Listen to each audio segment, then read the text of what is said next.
The blizzard hit Montana territory with such sudden fury that Olivia Prescott barely had time to realize her mistake before the world became nothing but white and cold, and the terrible certainty that she was going to die out here alone. She had left Fort Benton 3 days ago with a small wagon train heading south towards Snake River, but when her axle broke yesterday morning and the others refused to wait more than an hour for repairs she could not complete, they left her behind with empty promises to send help back. The storm came from nowhere, transforming the November afternoon into a howling nightmare of ice and wind. Olivia abandoned her broken wagon and stumbled forward on foot, leading her horse until the poor animal collapsed, and she had no choice but to continue alone. Now she could barely feel her feet. Her hands had gone numb inside her gloves hours ago. The world spun and tilted strangely, and she knew these were the signs of freezing to death. She had seen it happen to a man in Nebraska once, before her father died and left her with nothing but debts and a desperate plan to reach her aunt in Snake River. Through the swirling white curtain, something dark emerged. A shape. A structure. Hope flooded through her chest with such force it hurt. She stumbled toward it, falling twice in snow that reached her knees, crawling the last few yards until her frozen hands found wood. A door. There was a door. She tried to knock, but her hands would not work properly.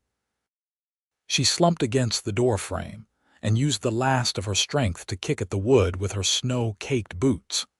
Thomas Kane heard the thumping over the roar of the wind and thought at first a branch had torn loose and was battering against his cabin. But branches did not make that particular rhythm, desperate and weakening. He crossed his small front room in 3 strides and yanked open the door. Snow and wind exploded inward, and something else too, something that fell across his threshold in a tumble of frozen skirts and ice-matted hair. A woman. Lord above, a woman half dead from the cold. Thomas did not hesitate. He caught her under the arms and dragged her inside, kicking the door shut against the storm's fury. She was not unconscious but close to it, her eyes unfocused and her skin a terrifying shade of blue-white. He had seen men die from exposure during his years working cattle drives north into this brutal territory. He knew exactly how little time she had. "Can you hear me?" he asked, already working at the frozen fastenings of her coat. "Miss, I need to get these wet clothes off you. Do you understand?" She made a sound that might have been agreement. Her whole body shook with violent shivers, which Thomas took as a good sign. When the shivering stopped, that was when death came. Her coat was frozen stiff. Her dress beneath was soaked through. Thomas grabbed a blanket from his bed and wrapped it around her shoulders, before carefully working her arms free from the sleeves. He averted his eyes as much as possible while still doing what needed doing, wrapping her in every dry blanket he owned, before lifting her bodily and setting her in the chair he dragged close to the wood stove. "Your hands," he said, kneeling before her. "Let me see your hands." She tried to lift them but could not seem to make her arms obey. Thomas took her hands between his own and his heart sank. They were white as bone, hard as stone, frostbite severe. He had seen men lose fingers to less. He put more wood in the stove, building up the heat, then filled a basin with water from the kettle he always kept warm. Not hot water that would damage frozen flesh beyond repair, but lukewarm. He had learned these things the hard way, working winters in Montana territory where the cold could kill as surely as any bullet. "This is going to hurt," he warned her, lowering her hands into the water. "I am sorry, but it has to be done." The woman gasped, a sound of pure agony as sensation began returning to her frozen fingers. Tears streamed down her face. Thomas held her hands steady in the water, his own larger ones cradling hers, keeping them submerged even as she whimpered and tried to pull away. "I know," he said quietly. "I know it hurts. But if we do not do this, you will lose them. Stay with me. You are safe now. You are safe." He did not know if she truly heard him through the pain, but something in his voice seemed to reach her because she stopped fighting and let him hold her hands in the warming water. Her shivering intensified, which was good, her body trying to generate heat now that it was no longer in immediate danger of shutting down entirely. Thomas studied her face as he worked. Even frozen and exhausted, she was lovely. Dark hair plastered to her head, fine features, a determined chin. Young, maybe early 20s. What in God's name was she doing out in a blizzard alone? "What is your name?" he asked, as much to keep her conscious as anything. "Oh, Olivia," she managed through chattering teeth. "Olivia Prescott. Thomas Kane. You are in my cabin about 5 miles north of Snake River. How did you come to be out in this storm?" she told him in fragments, her voice growing stronger as warmth seeped back into her body. The wagon train, the broken axle, being left behind, the blizzard.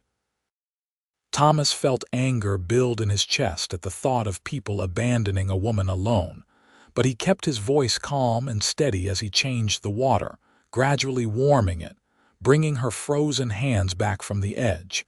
An hour passed, then 2. The worst of the danger faded. Her skin regained color, her hands began to show pink at the fingertips. She would keep all her fingers, Thomas thought with relief, though they would hurt for days. Her feet had not been as badly frozen, protected better by her boots, but he tended them with the same care. Only when he was satisfied she was out of immediate danger did Thomas stand, and ladle venison stew from the pot he had made that morning into a bowl. He sat across from her and watched her try to hold the spoon with hands that still would not quite obey. "Let me," he said, taking the spoon gently. He fed her like a child, small, careful spoonfuls, until color returned fully to her cheeks and the desperate hollowness left her eyes. "Thank you," Olivia whispered. "You saved my life." "Could not very well leave you to freeze on my doorstep," Thomas said, attempting lightness though his heart was still racing from how close she had come to death. "Storm should blow itself out by morning. You will stay here until it is safe to travel." She nodded, exhaustion overtaking her now that the crisis had passed. Thomas gave her his bed, making a pallet for himself by the stove. He lay awake long into the night, listening to her breathe, thinking about the strange chance that had brought her to his door in the middle of a blizzard. Dawn broke clear and brutally cold. The storm had passed, but left behind 2 feet of fresh snow that sparkled under brilliant sunshine. Thomas woke to find Olivia already awake, sitting up in bed with the blankets wrapped around her shoulders, watching him with solemn gray eyes. "How do you feel?" he asked, rising from his makeshift bed.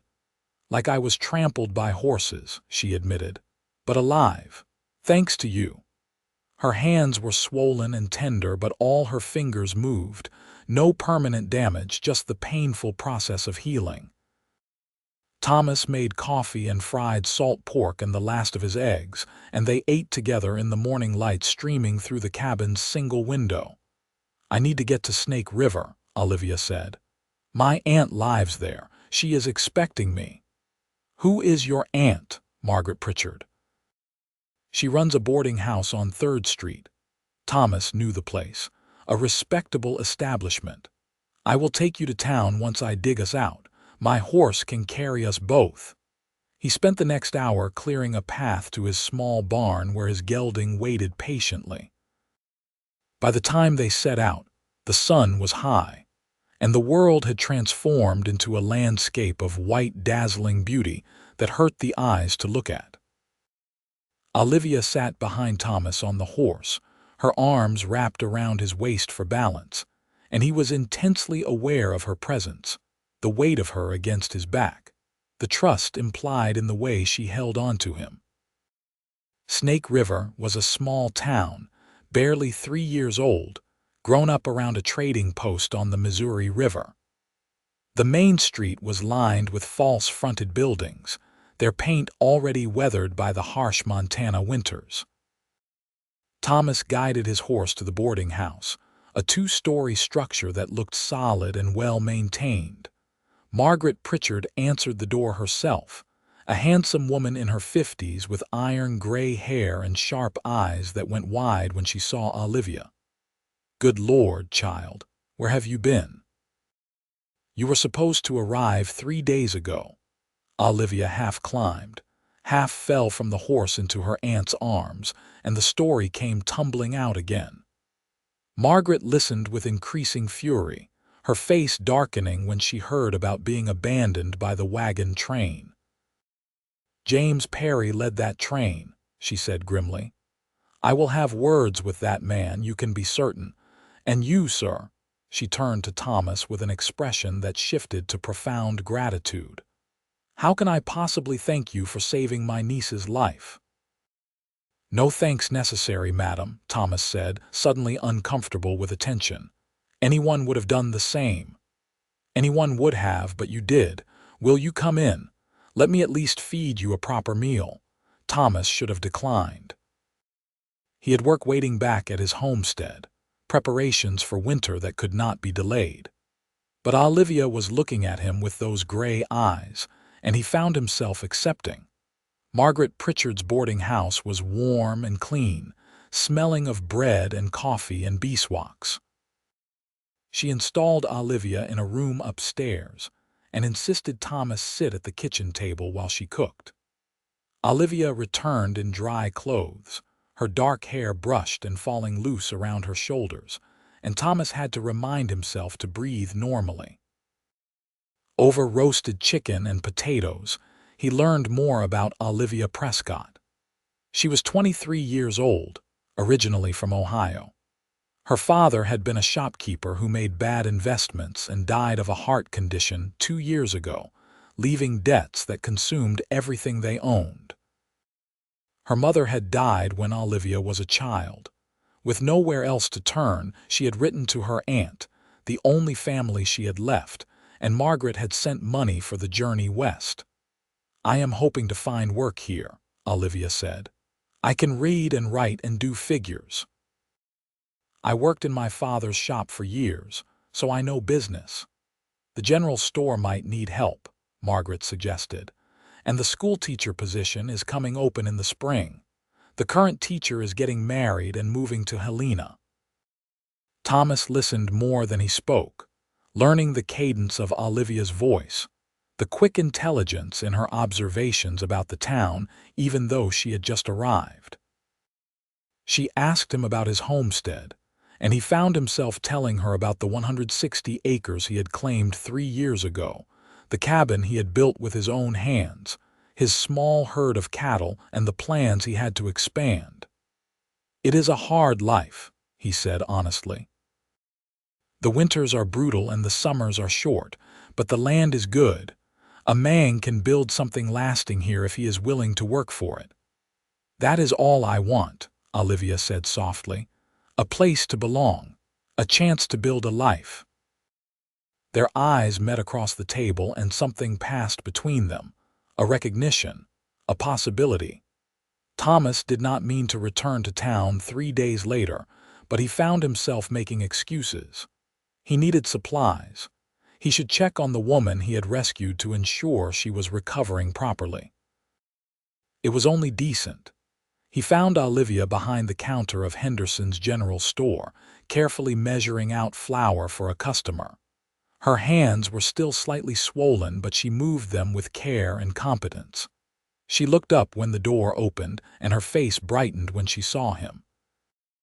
"Mr. Kane," she said, "what a pleasant surprise. Miss Prescott, you are working already. I started yesterday. Mr. Henderson needed help with inventory and bookkeeping." She finished with her customer and came around the counter. "How are things at your homestead?"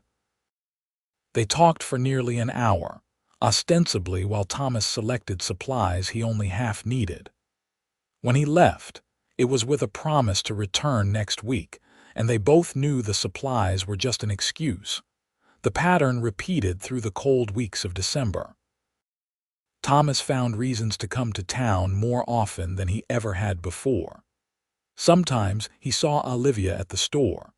Sometimes he encountered her on the street or at the small church where services were held every Sunday.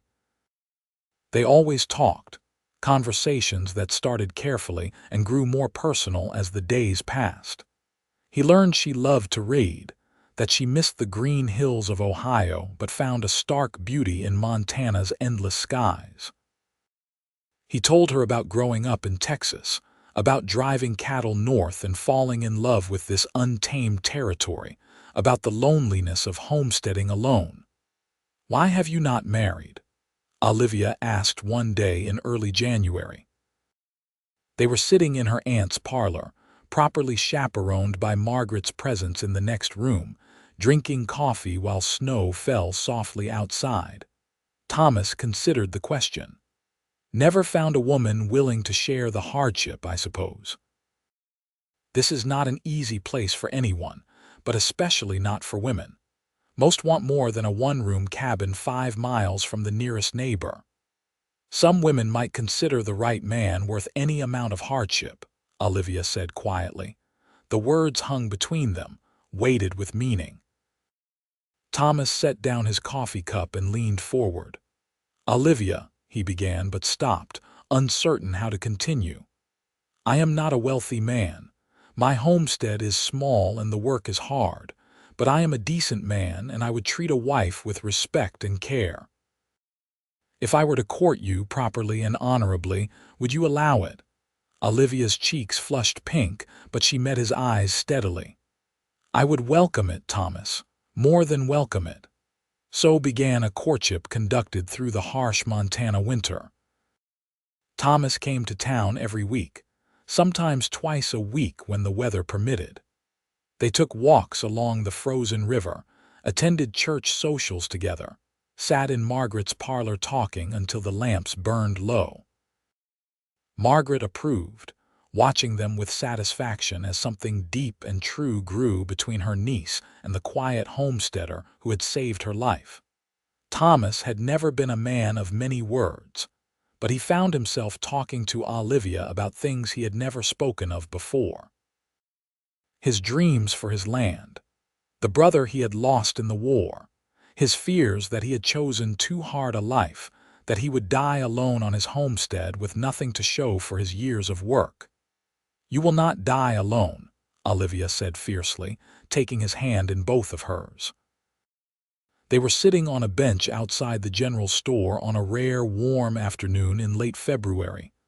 "Not if I have anything to say about it." "Is that a fact?" Thomas asked, his heart beating faster. "That is a fact, Thomas Kane." He kissed her then, the first time he had dared, a gentle press of lips that made his head spin and his future suddenly snap into sharp, clear focus. This woman, this brave, smart, determined woman who had literally been delivered to his door by a blizzard. He had warmed her frozen hands, and somewhere in the process she had stolen his carefully guarded heart. "Marry me," he said when they finally broke apart. "I know it has not been long, but I know my own mind. I love you, Olivia. Marry me and come live on my homestead. Help me build something lasting. Have children with me, grow old with me." Tears sparkled in Olivia's eyes. "Yes," she whispered. "Yes, Thomas, I love you too. I think I started falling in love with you while you held my hands in that basin of water, so gentle even though you were a stranger, and I was just someone freezing on your doorstep. Yes, I will marry you." They were wed in April when the snow finally melted and the first green shoots pushed through the thawing earth. The small church was packed with townspeople who had come to know and respect them both.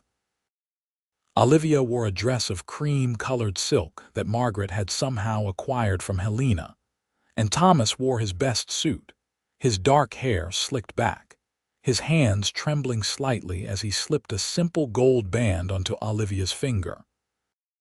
"I promise to keep you warm," he said, though those were not the traditional vows.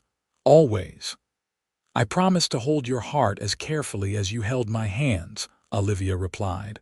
Always. The reverend pronounced them husband and wife, and when Thomas kissed his bride, the congregation erupted in applause and cheers. The homestead became something different with Olivia there. She brought life to the small cabin, hanging curtains in the window, planting a garden as soon as the ground thawed enough to turn. She learned to cook over the wood stove, to make soap and candles, to tend the chickens Thomas bought from a neighbor. The work was indeed hard, harder than anything she had known in Ohio, but she faced each challenge with determination and increasingly with joy. Thomas had lived alone for so long he had forgotten what it meant to share space with another person, to wake up next to warm skin and sleep tousled hair, to hear someone humming while they worked, to have someone to talk to at the end of a long day, to share observations and worries and dreams with. At night, they lay together in the bed Thomas had built bigger to accommodate them both, and he traced the lines of her body with wondering hands, still amazed that this beautiful, intelligent woman had chosen him and his hard life. Olivia responded with equal wonder, discovering passion and pleasure she had never imagined existed. I used to be so afraid, she whispered one night, her head on his chest, his heartbeat steady beneath her ear. When my father died and I lost everything, I thought my life was over. I thought I would end up working in some factory or worse. I never dreamed I could be this happy. Thomas tightened his arms around her. That blizzard was the best thing that ever happened to me, brought you right to my door. The worst night of my life brought me to the best thing in my life, Olivia said softly. Funny how that works. Summer came hard and fast, the short growing season bursting into intense life. The garden flourished under Olivia's care. Thomas's cattle herd grew. They worked side by side from dawn to dusk, building their life together one day at a time. In August, Olivia realized she was pregnant. She told Thomas one evening after supper, watching his face carefully, uncertain how he would react to becoming a father so soon. Thomas stared at her for a long moment, then let out a whoop of joy that startled the chickens in their coop outside. He picked her up and spun her around the cabin, laughing like a boy, and Olivia laughed too, her heart so full she thought it might burst. We need a bigger cabin, Thomas said immediately, already planning. Another room at least, and a proper bed for a cradle. God, Olivia, a baby, our baby. They spent the fall expanding the cabin, Thomas working furiously to get the addition built before winter came. Neighbors appeared to help, the community rallying as it always did when someone needed assistance. The one-room cabin became 2 rooms, then 3, growing into a real house. Winter returned, as brutal as the year before, but this time, Olivia was safe and warm inside solid walls with a husband who loved her and a child growing beneath her heart. She spent the long dark months knitting tiny clothes, reading books by lamplight while Thomas carved a beautiful cradle from cedar wood. The baby came in March during a late snowstorm, as if determined to enter the world the same way its mother had arrived in Montana territory. Margaret came to help with the birth, and after 14 hours of labor, Olivia delivered a healthy baby boy with a strong set of lungs and his father's dark hair. Jacob, Olivia said, cradling the infant against her chest. Jacob Thomas Kane. Thomas could barely speak through the emotion choking his throat. He touched his son's tiny hand with one rough finger and watched those miniature fingers curl around it with surprising strength. "Hello, Jacob," he whispered. "Welcome to the world, son." Margaret stayed for 2 weeks, helping Olivia recover and learn the demands of a newborn. When she finally returned to Snake River, she left behind a cabin transformed into a home, filled with love and laughter and the cries of a thriving infant. The years rolled past like the seasons, each one bringing changes and growth. Jacob learned to walk, then to run, tearing around the homestead with boundless energy. When he was 2, a daughter arrived, Lydia Grace, quieter than her brother but with the same determined chin as her mother. 2 years after that came another son, Michael, completing their family. The homestead expanded along with the family. Thomas built a proper barn, bought more cattle, fenced pastures. Olivia's garden became legendary in the area, producing vegetables she preserved for winter and sold in town for extra money. They added more rooms to the house, built a schoolroom where Olivia taught their children to read and write and do figures. Snake River grew too, transforming from a rough frontier town into a proper community.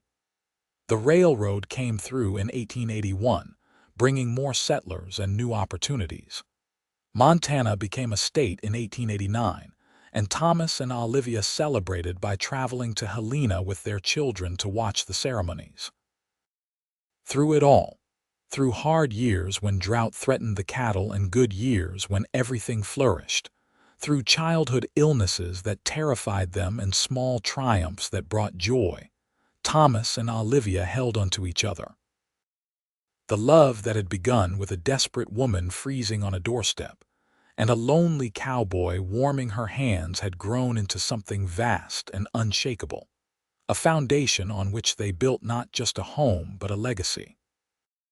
On their 20th wedding anniversary, Thomas took Olivia back to the spot where the old cabin had stood before they expanded it.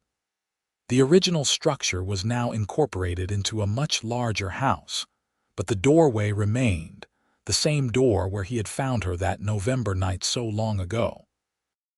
"Do you remember?" he asked, taking both her hands in his the way he had done that first night. "Every moment," Olivia said. "I remember thinking I was going to die. I remember the door opening and seeing you.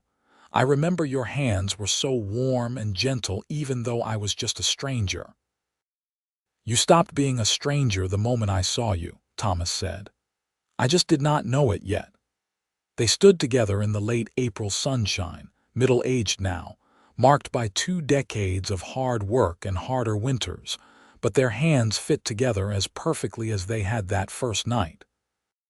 3 children played in the yard behind them, young Jacob now 19 and helping work the ranch, Lydia 17 and engaged to a young man from town, Michael 15 and already as tall as his father. "We built something good," Olivia said softly, looking around at the ranch that had grown from Thomas's original homestead.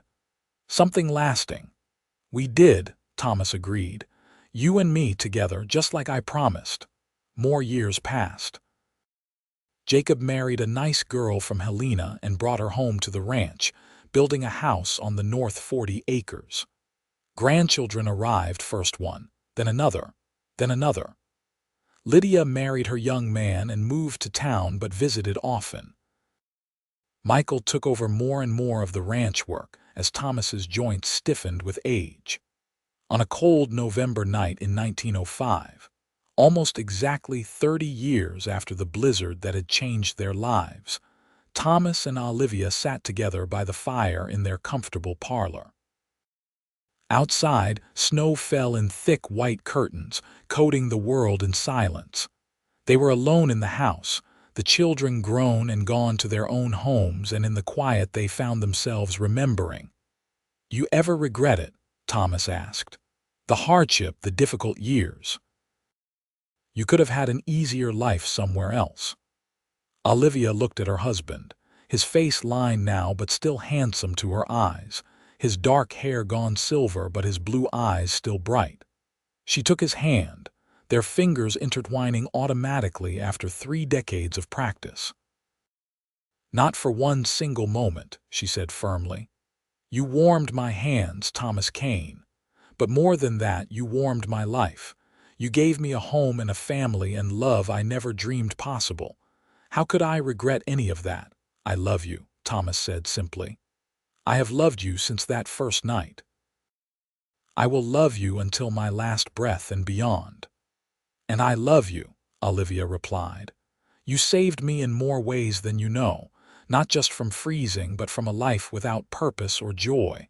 You gave me everything. They sat in comfortable silence, watching the fire burn low, listening to the wind howl outside.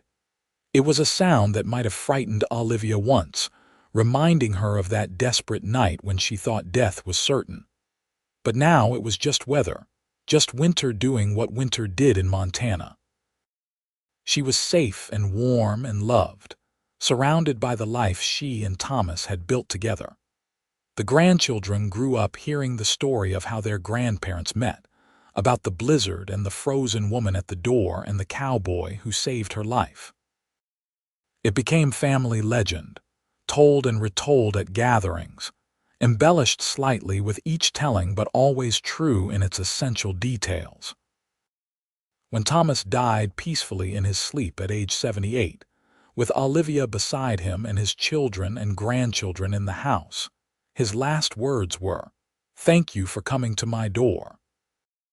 Olivia understood and held his hand as his breathing slowed and stopped, tears streaming down her face, but grateful they had been given so many years together.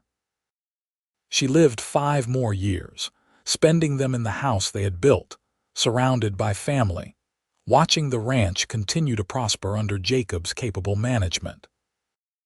She taught her grandchildren to read and garden, passed on her recipes and her stories, and every November when the first big snow came, she would stand at that original doorway and remember the night that changed everything. When Olivia died at 86, it was also peacefully, in the bed she had shared with Thomas for so many years. Her last thoughts were of that moment when the door opened, and she saw a tall, dark-haired cowboy looking down at her with concern in his blue eyes. She remembered the warmth of his hands around hers, the gentleness in his voice, the safety she felt even in her frozen, desperate state. They buried Olivia next to Thomas in the family cemetery on a hill overlooking the ranch, under the endless Montana sky they had both loved. The headstones were simple, but the lives they represented were rich and full, a testament to what could be built when two people found each other against all odds and chose to face the world together. The ranch continued through the generations, growing and changing with the times but always remaining in the Kane family. The story of Thomas and Olivia was never forgotten, passed down to children and grandchildren and great-grandchildren, a reminder that sometimes the worst moments of our lives lead us exactly where we are meant to be. Jacob's son eventually added a bronze plaque to that original doorway, the one where Olivia had collapsed on a frozen November night in 1875. The plaque reads simply, "Here began a love that built a legacy." And in the quiet moments on winter nights when snow fell thick and fast over the Montana prairie, if you stood very still by that doorway, you could almost feel the echoes of that night. The desperation and fear, yes, but also the warmth that followed. The gentle hands that refused to let go. The love that began with an act of simple human kindness and grew into something that would last far beyond a single lifetime. The house still stood decades later, weathered but solid, expanded many times from that original one-room cabin, but still containing within it that first small space where a dying woman found salvation, and a lonely cowboy found the love of his life. New families lived there, descendants who knew the story and honored it, who understood that the walls around them represented more than just shelter from the cold. They represented the truth that love, real love, often comes when we least expect it. That sometimes we have to nearly lose everything to find what truly matters. That acts of kindness ripple outward in ways we cannot possibly predict, changing not just individual lives but entire family lines. On the mantelpiece in the main room, protected under glass, sat two artifacts from that night in 1875. The first was a simple wooden basin, worn smooth with age, the same basin Thomas had used to warm Olivia's frozen hands. The second was a pair of old leather gloves, stiff and cracked, the ones Olivia had been wearing when she collapsed at the door. They were kept as reminders, as tangible connections to the moment everything changed. The ranch prospered through the early 20th century and beyond. Through 2 world wars and the Depression, through droughts and harsh winters and all the challenges that came with running a cattle operation in Montana, the Kane family endured. They endured because Thomas and Olivia had built something strong, had passed down not just land and livestock but values, hard work, integrity, the importance of helping those in need, the transformative power of love. Young couples in the family sometimes chose to spend their wedding nights in the original room, now preserved as a sort of shrine to Thomas and Olivia. They would sleep in a reproduction of that first simple bed and wake to Montana sunrise streaming through the same window, and they would think about the courage it took to build a life in this unforgiving territory. They would think about their ancestors and feel the weight of that legacy, the responsibility of carrying it forward. The general store in Snake River where Olivia had worked eventually closed, replaced by more modern establishments, but a historical marker noted its significance. The boarding house Margaret Pritchard had run was now a museum, and guides told visitors about the widow who came west and made a life, who met a cowboy who had saved her from a blizzard. Tourists found it romantic, but to the Kane family, it was simply the truth of how their family began. In time, the story took on mythological proportions in the area. People claimed that marriages blessed in that original room never failed, that couples who visited the graves of Thomas and Olivia would find their own love strengthened. Whether these things were true or simply wishful thinking did not really matter.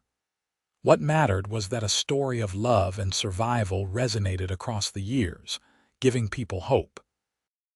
The last surviving person who had actually known Thomas and Olivia personally was their granddaughter Lydia, named for her aunt. She lived to be 102 years old, dying in 1987, and until the end, her memories of her grandparents remained crystal clear. She would tell anyone who asked about how her grandfather would look at her grandmother, even in their old age, with such tenderness it made your heart ache. How her grandmother would reach for her grandfather's hand automatically, without even looking, and how his hand would always be there to meet hers. They were 2 halves of one whole, old Lydia would say. You did not see one without the other if you could help it. Even when they were apart, working on different parts of the ranch or him in town and her at home, you could feel they were thinking of each other. I have been married 60 years and I love my husband dearly, but I do not know if anyone could match what my grandparents had. That was something special. That was the kind of love that comes along once in a lifetime if you are very, very lucky. And people would nod and sigh because everyone wants to believe that kind of love exists, that it is possible to find someone who fits you so perfectly that decades later the memory of how you met still has the power to move people to tears. The Montana prairie is vast and beautiful and brutal. It has always required strength from those who choose to make their lives there.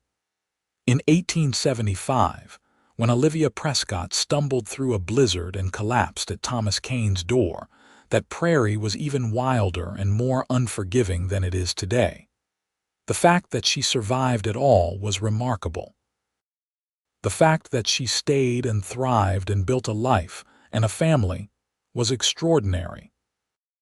But perhaps most extraordinary of all was the love that began that night, sparked by frozen hands and warm hearts, by a man who could have done the minimum to ensure survival but instead offered genuine care, and by a woman who recognized that care for the gift it was and returned it 1,000-fold. Their descendants would eventually number in the hundreds, spreading across Montana and beyond, but all of them could trace their existence back to one November night, one blizzard, one desperate woman, and one compassionate cowboy. Every family reunion, someone would inevitably raise a glass and toast to the blizzard that brought great-great-grandma to great-great-grandpa's door. And they would drink and laugh and feel grateful for that storm, for frozen hands that needed warming, for a love story that began with near tragedy and ended with triumph. They would look around at cousins and siblings and children, and know that none of them would exist without that one night, that one chance, that one moment when Thomas Kane opened his door and found his future freezing on his doorstep. The wind still blows hard across the Montana prairie. Blizzards still come without warning, transforming the world into white chaos. But in a house on a hill overlooking the ranch that spans thousands of acres now, descendants of Thomas and Olivia Kane sleep warm and safe, protected by walls built strong and true, living lives made possible by two people who loved each other with everything they had. And on the mantelpiece, the old wooden basin and leather gloves remain, silent witnesses to the night everything changed, to the moment frozen hands found warmth and two hearts found each other, to a love story that would echo across generations and remind anyone who heard it that sometimes the worst storms lead us exactly where we are meant to be. The ranch house lights glowed warm in the Montana darkness, beacons against the cold, proof that Thomas Kane's promise was kept not just for one lifetime but for many. He had promised to keep Olivia warm, and in a way he still did, through the legacy they built together, through the family they created, through the story that would never be forgotten. Outside the snow fell soft and silent, blanketing the land in white, and inside families gathered around fires and dinner tables and told the old story one more time, of the blizzard and the frozen woman and the cowboy with gentle hands and a brave heart. They told it because it was true, because it was beautiful, because it reminded them what really mattered in this life, not wealth or fame or comfort, though those things were nice. What mattered was finding someone to weather the storms with, literally and figuratively. What mattered was building something lasting together, creating a legacy of love that would outlive you both. What mattered was opening doors for people who needed help, warming frozen hands, seeing possibility in desperate situations. Thomas and Olivia had done all of that and more. They had taken one terrible night and transformed it into a lifetime of joy. They had taken near death and created abundant life. They had taken a small homestead cabin and built an empire of love that would never crumble no matter how harsh the winds that blew against it. And somewhere, in whatever place souls rest after this life ends, perhaps Thomas and Olivia Kane sat together still, their hands intertwined as they always had been, watching over the descendants they could never have imagined during that first desperate night. Perhaps they smiled to see how their love had multiplied, had spread like ripples in a pond, touching more lives than they could have possibly dreamed. Or perhaps they simply rested, content in the knowledge that they had lived well and loved deeply, that they had kept their promises to each other, that they had built something beautiful and strong that would last long after they were gone. The snow continued falling over Montana, as it had for thousands of years, and would for thousands more.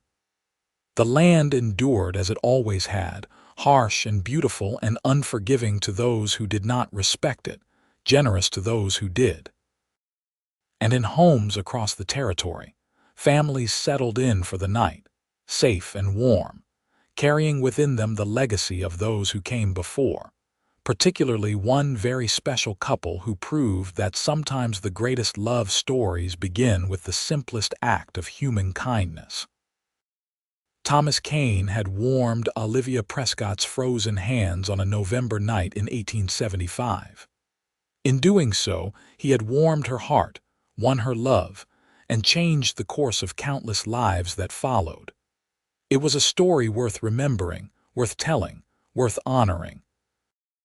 It was proof that love could bloom even in the harshest conditions, that hope could survive even the coldest nights, that two people committed to building a life together could overcome anything the world threw at them.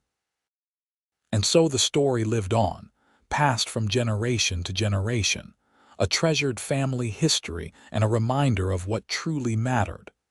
The blizzard had sent Olivia to Thomas's door frozen and desperate. The cowboy had warmed her hands with care and gentleness.